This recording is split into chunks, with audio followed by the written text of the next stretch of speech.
Donc, on est là pour voir un peu la situation de personnes vivant avec handicap au sein de notre structure. Déjà ici, est-ce que vous avez des locaux adaptés aux personnes à faible mobilité ici? Pour répondre à votre question, on n'a pas des locaux adaptés aux personnes à mobilité réduite. Il y a des efforts qui ont été fournis, qui sont en train d'être fournis depuis un moment, en ce qui concerne l'aménagement de rampes au niveau des toilettes, des installations par exemple, au niveau de différentes salles, en étage. Il y a des efforts qui sont fournis dans ce sens-là, mais il y a encore beaucoup de chemin à parcourir. Moi, je pose souvent, je pose la question, est-ce que quand on fait des sensibilisations, on atteint vraiment ces personnes-là? On atteint les personnes vivant avec handicap. Quand on fait nos sensibilisations, du genre VIH dans la communauté, du genre planification dans la communauté, je pense que nous, on fait l'exclusion. Je ne sais pas s'il dit sans le savoir. On fait déjà l'exclusion parce qu'on n'atteint pas cette couche de la population.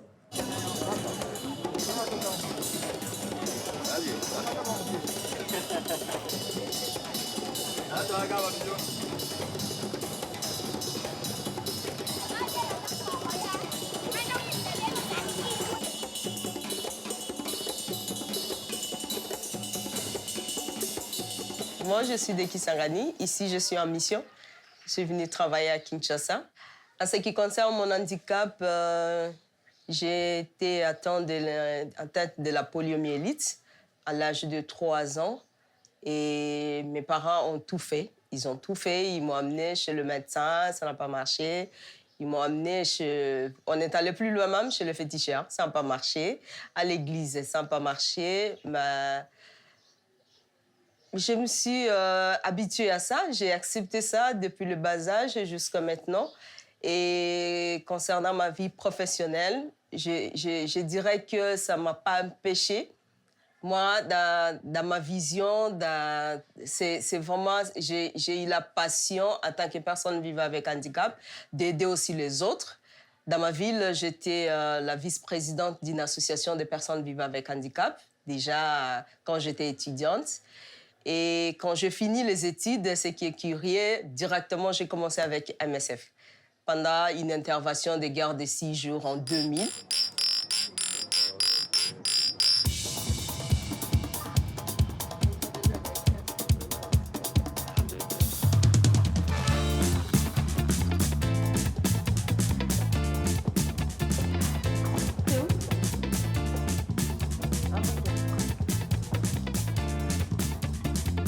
Un, 2, 3, 4, 5.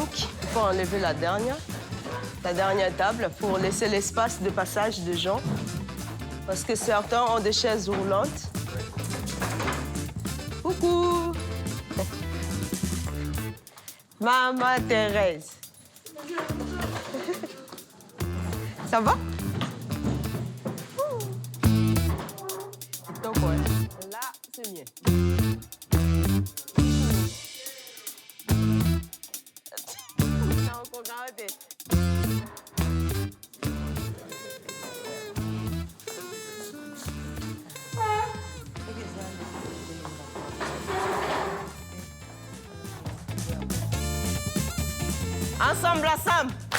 Ensemble. Frappe 1, frappe 2, frappe 3. D'abord, je vais vous dire que l'objectif de ce projet, c'était de former et d'informer les personnes vivant avec handicap sur le VIH, SIDA et la planification familiale. Aujourd'hui, les sourds-muets, les aveugles, les menteurs, tout le monde, le groupe d'albinos, on est capable de transmettre le message, de former et de sensibiliser. Nous avons réalisé 1457 personnes sensibilisées. L'idée, ce n'est pas que nous, MSF, nous puissions prendre le devant, mais que vous, aujourd'hui, personnes vivant avec handicap, vous soyez à mesure d'avoir des compétences qui vont vous amener à faire ça sans Médecins sans frontières. Nous voulons nous assurer que vous, les pères éducateurs, vous aviez maîtrisé les techniques de communication et votre rôle de père éducateur. Qui veut commencer par une session de sensibilisation? Comme ça, vous nous considérez, nous tous, comme vos participants. Thérèse veut commencer. Ah, Thérèse veut commencer. OK. D'abord, le VIH, c'est quoi? VIH. La maladie SIDA peut se transmettre lorsque deux partenaires font des relations sexuelles.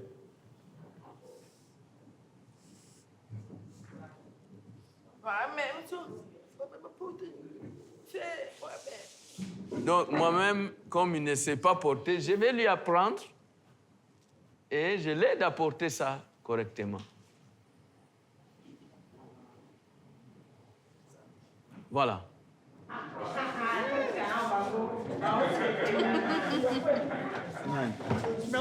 Qu'est-ce que Maman Thérèse devrait améliorer?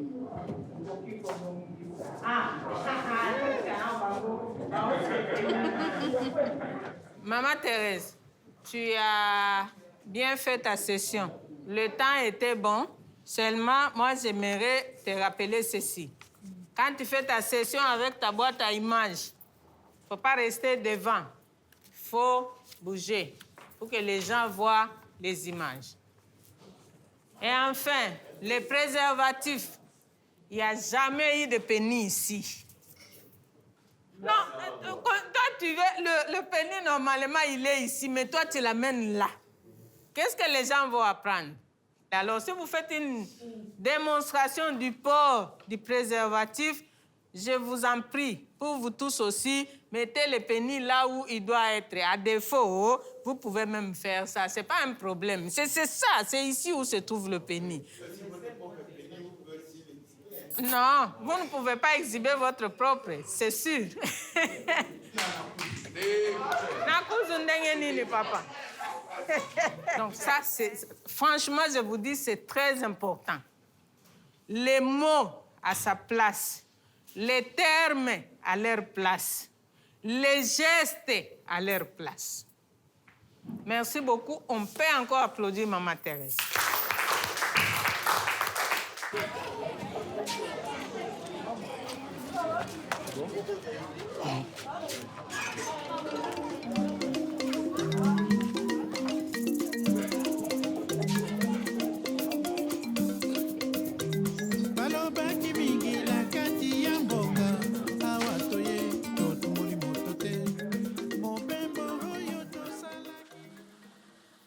Mon rôle,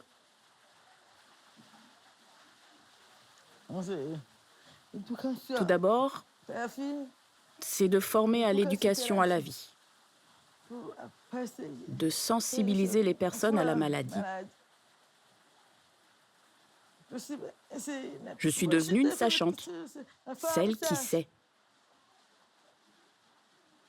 Je suis la femme sage. J'enseigne à de nombreuses personnes, à ceux qui ne comprennent pas ce qu'est la maladie, le sida, d'autres maladies, ou encore tout ce qui touche à la maternité. Tout ça.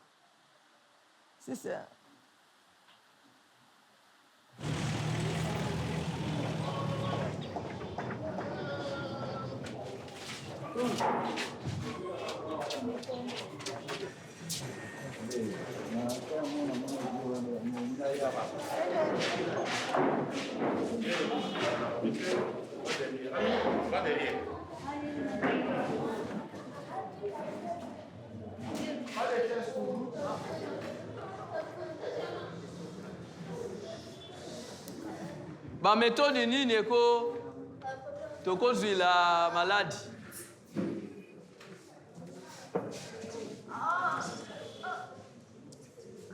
Nini, oui? Oui, ezalaki na virus. Hein?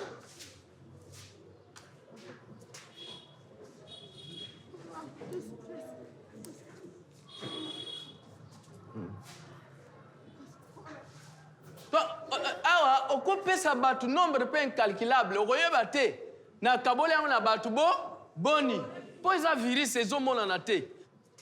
Bon, soki mon fils, tu viens de l'école, ça va très bien. Nakopesa ye virus? Non. Ami, comment vous éviter ndenge nini?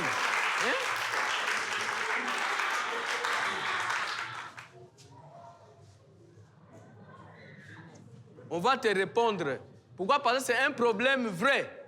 Quand un sourd connaît un accident de circulation, il est seul, ça devient un problème compliqué. Ça demande la participation des spécialistes et aussi des interprètes à l'hôpital pour que le docteur puisse savoir il s'agit de quoi. Donc la question là est restée en suspense. C'est ça une question très très bien.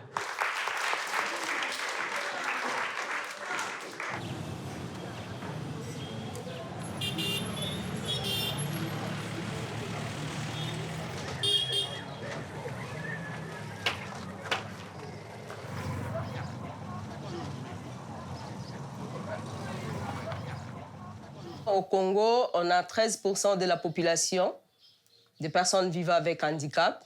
Et vu l'état du pays, le nombre est en train d'augmenter du jour au jour parce que d'abord, il y a la guerre au pays et il y a des calamités qui arrivent, il y a des maladies et le nombre ne fait qu'augmenter.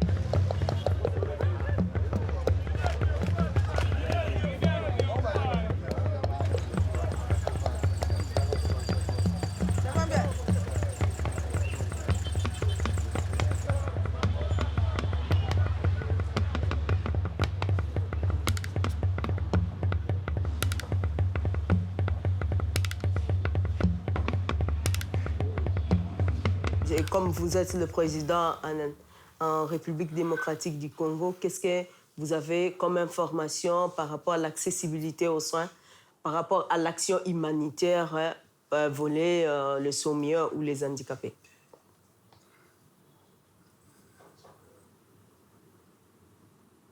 À l'époque, nous avons appris que des conflits avaient éclaté en Ituri. Beaucoup de personnes sourdes étaient en grande difficulté. Ils voyaient les entendants se sauver en courant. Comme ils ne comprenaient pas la raison de leur fuite, ils sont restés là. Beaucoup d'entendants sont morts. Dans ces circonstances, les sourds sont laissés pour compte. Alors ils nous ont demandé de rentrer en contact avec les ONG en charge du handicap pour informer et sensibiliser leurs équipes à ce qu'il se passe là-bas. Beaucoup de sourds ont souffert. Des problèmes de communication avec les policiers ou encore les militaires. Lorsqu'on leur demandait d'où ils venaient, c'était difficile pour eux de répondre. Grâce à d'autres, ils ont été secourus. Nous n'avons pas su si des sourds sont morts à ce moment-là. Mais beaucoup d'entendants sont morts, et certainement des sourds. Mais nous n'en avons pas la confirmation. Beaucoup de sourds ont souffert là-bas.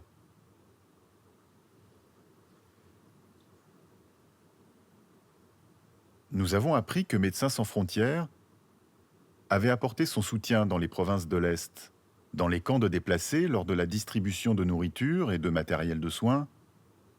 Les sourds ne peuvent pas en profiter parce que l'information est donnée oralement. Les entendants sont les premiers servis et les sourds sont discriminés. Pour nous, au niveau de Médecins sans frontières, c'est qu'on fait... c'est une action humanitaire médicale d'urgence. C'est là où on a trouvé qu'il y a des personnes vivant avec handicap qu'on pensait soigner tout le monde dans le même paquet, mais ça pose problème que leur langue n'est pas incluse dans notre politique de santé.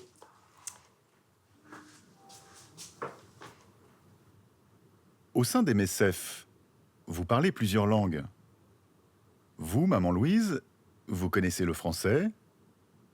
Vous parlez votre langue maternelle, qui est peut-être le Kikongo ou le Swahili. Vous maîtrisez sans doute aussi un peu l'anglais. Il serait donc utile que les médecins apprennent au moins des rudiments de langue des signes, pour ne pas être à tout moment tributaires des interprètes, pour communiquer avec les sourds.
Quand vous allez au dispensaire tout seul, est-ce que ça se passe bien?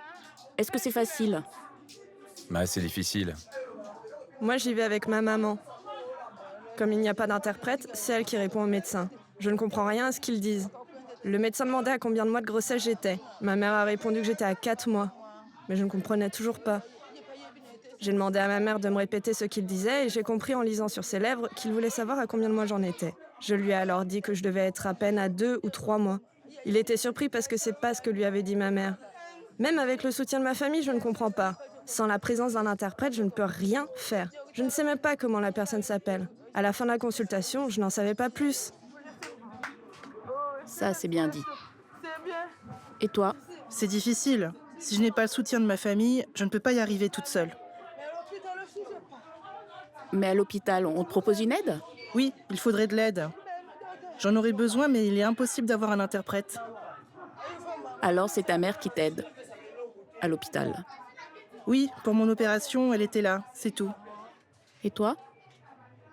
Au tout début, quand on a commencé à parler de l'épidémie du virus Ebola, on ne savait pas comment la maladie s'attrapait, ni comment on en mourait. En moins d'1 mois, une personne qui mangeait de la viande de brousse décédait. Beaucoup de gens sont morts comme ça. Le virus s'est répandu très rapidement. Les entendants ont essayé de nous informer de ce qui se passait là-bas, vers l'Est. Ils nous disaient qu'il y avait beaucoup de morts. Ils essayaient de nous prévenir en nous alertant sur les dangers, mais on ne comprenait pas. Alors, ils sont passés par les cris pour nous expliquer que le virus faisait énormément de victimes à cause de la nourriture infectée. Si on avait dit tout ça en langue des signes, ça nous aurait bien aidés. Je comprends pas, j'entends pas. Tu n'écris pas? Je sais ni lire ni écrire. Ah, tu ne sais non, pas. je sais pas. Ce dont on a besoin en priorité, c'est des interprètes. Oui, c'est vrai. Des interprètes pour nous aider. Ok, c'est bon. Alors, il nous faut quelqu'un à l'hôpital qui apporte son aide comme facilitateur.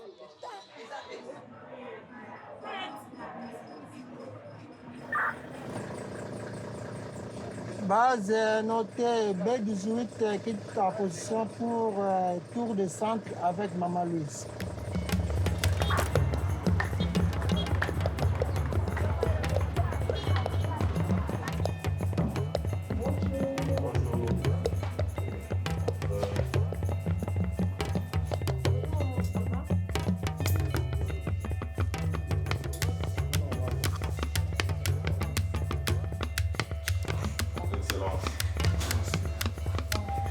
Bonjour.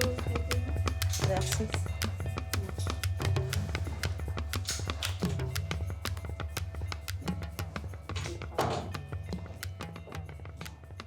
C'est qu'on veut maintenant, dans le cadre de l'inclusion, le rôle que vous avez en tant que ministère des personnes en situation de handicap aujourd'hui dans le cadre de l'inclusion. Que cette lutte n'est pas seulement pour nous, MSF, mais c'est aussi quel est le rôle que vous, en tant que représentant de ces ministères, pouvez faire pour qu'on ait vraiment des épaules de dire oh, aujourd'hui, on a un soutien.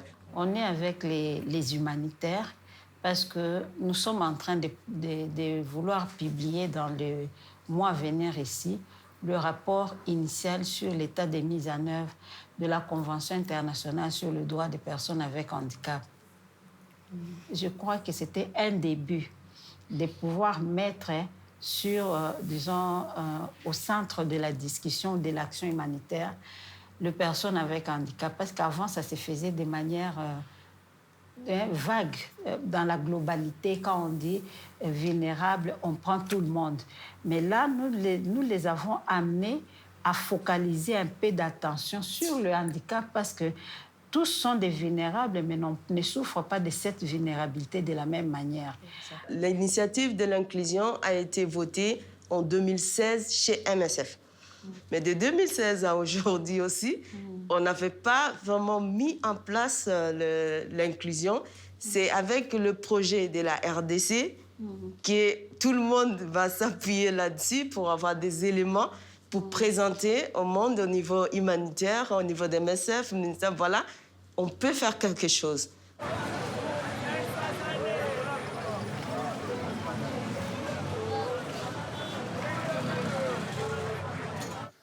Pour moi, c'est juste un essai.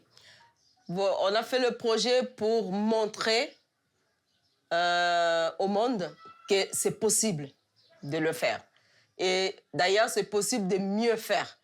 Dans le sens où ce projet a été vraiment un projet pilote pour pousser, mais on disait, on va ouvrir les yeux des gens qui regardent, qu'on voit qu'on a un problème, que nous devons prendre ça en compte.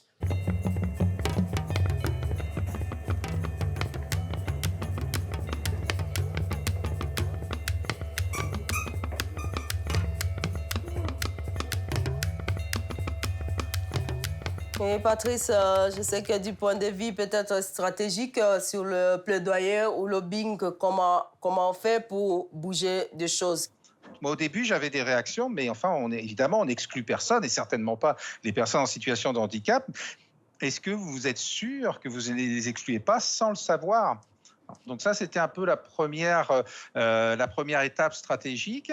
Et après, ce qui fonctionne très bien, et ça fait toujours rire, c'est qu'il y avait une étude en France qui cherchait un peu, qui essayait d'étudier les comportements. Pourquoi est-ce que les gens changent leurs habitudes ?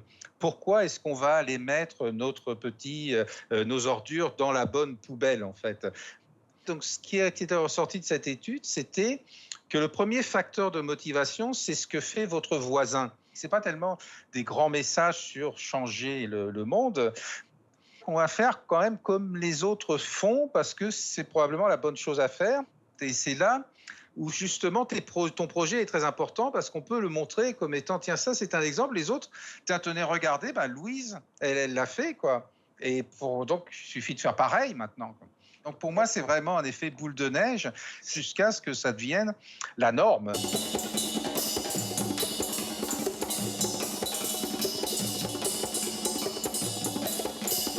C'est vrai, il y avait donc quelques difficultés au début pour l'accessibilité. Manque d'accessibilité dans nos bâtiments et sanitaires, toilettes non adaptées, pas de rampes. Certains bâtiments n'étaient pas à la hauteur, mais maintenant, on a soulagé un peu, tant soit peu, vos demandes. Et aussi, il y avait l'absence d'interprètes de langue des signes dans nos structures pendant nos sensibilisations et des sourds en train de manque d'informations aux sourds muets. Pour le moment, on n'a pas la solution pour ça. Maintenant, on est en train de faire le plaidoyer, de demander, de faire monter l'information que c'est important avec cette expérience, que si on n'a pas d'interprète de langue, des signes dans des hôpitaux, dans des centres de santé, même dans les informations, formations, c'est compliqué pour nos amis des malentendants. Moi, je vais vous dire, vous pouvez vous acclamer parce qu'on a avancé quand même. Et pour moi, je suis fière de vous et je dis merci. Merci. Félicitations. Merci. Le certificat est délivré à Madame Thérèse Ntumba.